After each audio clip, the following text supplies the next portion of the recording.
इस वीडियो में 53वीं से 55वीं बीपीएससी परीक्षा जो हुई थी उसमें इतिहास से जो प्रश्न पूछे गए थे उसको देखेंगे। तो चलिए शुरू करते हैं और देखते हैं पहला प्रश्न क्या है। पहला प्रश्न है, निम्नलिखित में से कौन सा एक हड़प्पा कालीन का बंदरगाह है? तो लोथल हो जाएगा। अगला प्रश्न है, गुप्त सम्राट सम्राट जिसने हुणों को पराजित किया था? स्कंदगुप्त। अगला प्रश्न है, कल्हड़ की पुस्तक का नाम क्या है? राजतरंगिणी। अगला प्रश्न है, किस अभिलेख में रुद्रदमन प्रथम की विभिन्न उपलब्धियां वर्णित हैं? जूनागढ़। अगला प्रश्न है, महावीर स्वामी का जन्म कहाँ हुआ था? कुंडग्राम। अगला प्रश्न है, महात्मा बुद्ध का महापरिनिर्वाण कहाँ हुआ था? कुशीनारा, जिसका इस समय नाम कुशीनगर है।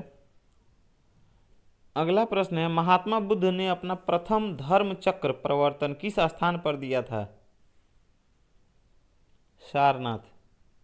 अगला प्रश्न है, मगध की प्रारंभिक राजधानी कौन सी थी? राजगृह, गिरिव्रज। अगला प्रश्न है, अजात शत्रु के वंश का नाम क्या था? हर्यक वंश। अगला प्रश्न है, तृतीय बौद्ध सभा किस स्थान पर बुलाई गई थी? पाटलिपुत्र। इसमें ध्यान देंगे, प्रथम बौद्ध सभा जो थी वो राजगृह में हुआ था अजात शत्रु के समय। द्वितीय बौद्ध संगीति वैशाली में हुआ था कालाशोक के समय। तृतीय बौद्ध संगीति पाटलिपुत्र में हुआ था अशोक के समय। और चतुर्थ बौद्ध संगीति कश्मीर में हुआ था कनिष्क के समय। अगले प्रश्न की तरफ बढ़ते हैं। अगला प्रश्न है, गुलाम वंश का प्रथम शासक कौन था? कुतुबुद्दीन ऐबक। अगला प्रश्न है, अलाउद्दीन खिलजी के आक्रमण के समय देवगिरी का शासक कौन था? तो वो था रामचंद्र देव। ऑप्शन नंबर 2 सही हो जाएगा। अगला प्रश्न है, निम्नलिखित में से किस मुगल शासक ने तीर्थ यात्रा कर समाप्त कर दिया था? अकबर ने। अगला प्रश्न है, फिरोज तुगलक द्वारा स्थापित दारुल सफा क्या था? एक खैराती अस्पताल। अगला प्रश्न है, अस्थाई बंदोबस्त किसके साथ किया गया? जमींदारों के साथ। अगला प्रश्न है, स्वराज मेरा जन्म सिद्ध अधिकार है, मैं इसे पाकर रहूंगा, किसने कहा था? बाल गंगाधर तिलक ने। अगला प्रश्न है, मद्रास महाजन सभा की स्थापना की गई किस वर्ष?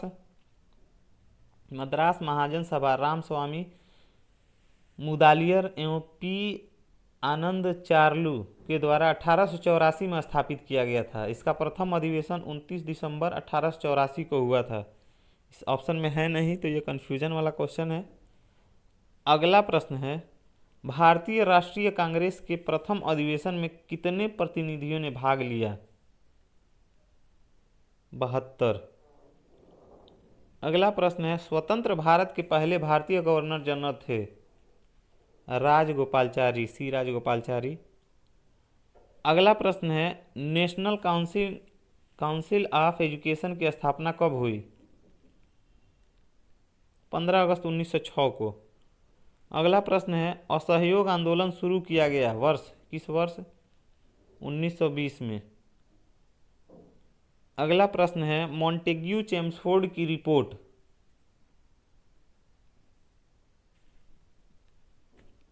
तो इसका ऑप्शन नंबर 3 सही हो जाएगा। भारत सरकार अधिनियम 1919 का आधार बनी। अगला प्रश्न है, शेरे पंजाब के नाम से इसमें से कौन मशहूर थे? लाला लाजपत राय। अगला प्रश्न है, गांधी इरविन समझौता हुआ था 1931 में। अगला प्रश्न है, निम्न में से कौन सा गोलमेज सम्मेलन 1932 में हुआ था? तीसरा गोलमेज सम्मेलन। अगला प्रश्न है, अभिनव भारत से कौन संबंधित है? वीडी सावरकर। अगला प्रश्न है, करो या मरो का संबंध किस आंदोलन से है? भारत छोड़ो आंदोलन से।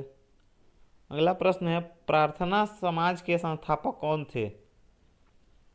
आत्माराम पांडुरंग।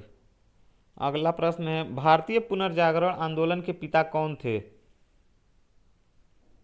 राजा राम मोहन राय। अगला प्रश्न है, स्वराज दल की स्थापना किसने की थी? चित्तरंजन दास एवं मोतीलाल नेहरू। अगला प्रश्न है, थियोसॉफिकल सोसाइटी की स्थापना किसने की? Madam HP ब्लावेस्टस्की। अगला प्रश्न है, निम्नलिखित में से कौन सी पुस्तक तिलक ने लिखी है? गीता रहस्य। अगला प्रश्न है, कांग्रेस ने स्वराज प्रस्ताव वर्ष 1905 में पारित किया। प्रस्ताव का उद्देश्य था, क्या उद्देश्य था? स्वशासन सुनिश्चित करना। ऑप्शन नंबर 2 सही हो जाएगा। और अंतिम प्रश्न है, प्रांतीय सरकारों का गठन निम्नलिखित में से किस अधिनियम के तहत किया गया था? 1935 का अधिनियम। इसी के साथ यह वीडियो समाप्त होता है। धन्यवाद।